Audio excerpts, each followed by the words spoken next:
مساء الخير. النهاردة معانا تجربة مختلفة. هننضف بقع الملابس بالماجيك الباودر ايكو تاتش من ايكو واي.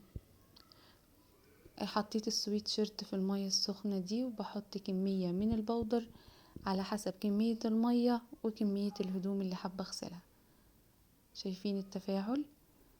كنت هصور لكم الفيديو على ده، بس بعدين طمعت بصراحة وحطيت الباقي كمان. شكل التفاعل اغراني.